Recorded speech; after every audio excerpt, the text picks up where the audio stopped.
I think the one thing that a lot of people always ask me is,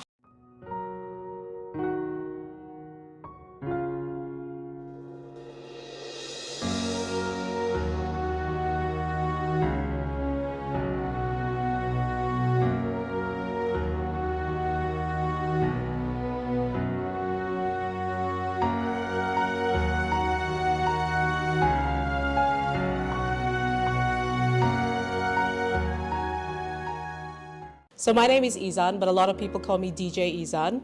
So I am a radio presenter, I am a business owner, and I also handle a lot of marketing and branding.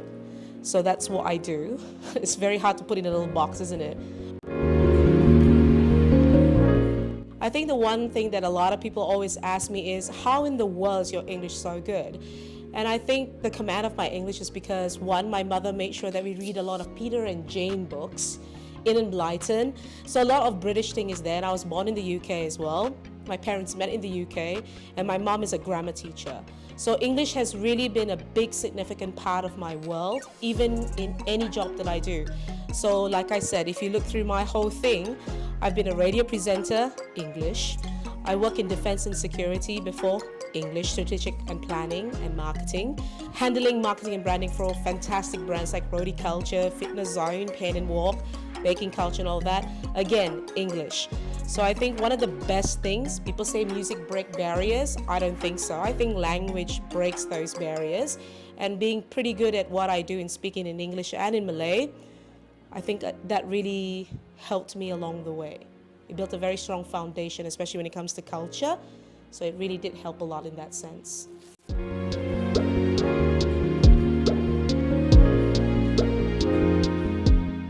The universal language that can bridge gaps between any age, culture, gender, profession, music, it's always going to be, the basic foundation is English.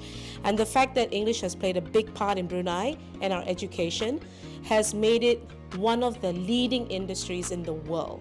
So I would say that it is so important for people not to just encompass Malay, but also to embrace English with such diversity and inclusivity as well.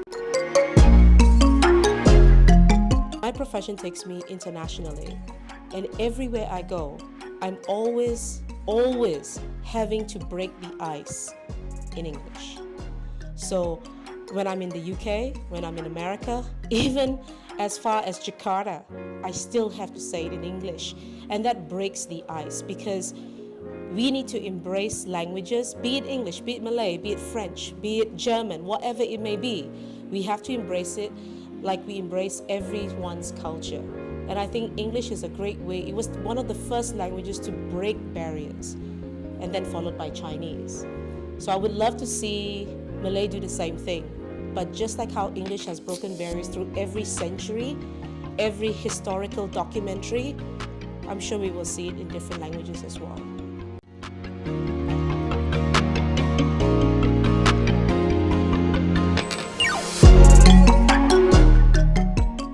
Absolutely. So I am a huge activist for human rights, and I'm always meeting when it comes to interviewing people of high-level senior ranking. And the one language that all of them can communicate in is in English. And they feel more at home when you do that. So I think English, no matter where you go, wherever you are, it's going to be the one language that will break the ice. And I know a lot of people will say, no, that's not true. I'll give you a typical example. When you turn on your radio, there's always someone singing in English, or converting a song into English, or converting something into English, even for programming, even for computer programming manuals, in order to break that barrier for people to easily understand. And it has really proven me well, because when I interview delegates, when I interview ambassadors, when I sit down and represent my country, I do it proudly by saying that, hey, I'm Bruneian, and this is how I speak English. And they're completely shocked because they're like, wow, do Bruneians all speak English this way? We may not speak English the same way, but we enunciate the same way.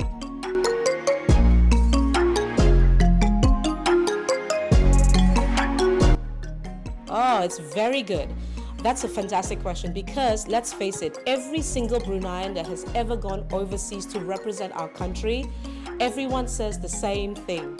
On an international platform, our language exchange is remarkable.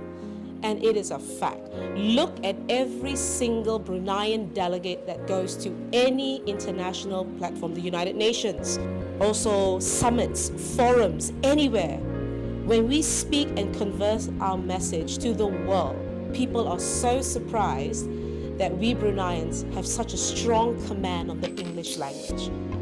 And that is truly a fact.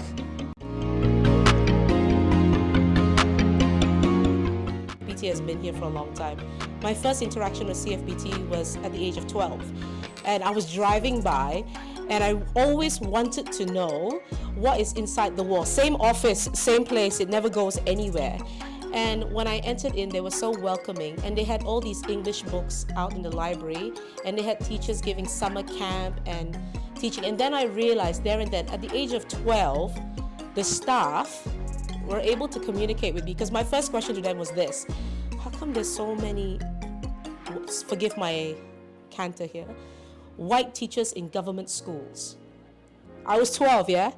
And they said this, they explained it very nicely. And there and then I realized what a remarkable way to bridge the gap, where we have these wonderful teachers, an organization that compiles these teachers and takes it to our government schools in remote areas like Kampong Ayer and all that. And they're able to communicate with children like me or any other kid and let them begin the love of language through a book. And that is a fantastic thing that CfBT has done. So I'd like to say well done for 40 years. Well done even now for this year and last year for having a more diverse range of teachers from different parts of the world, aside from the UK, to teach children in Bruneian schools the beautiful love of the language. So thank you for that.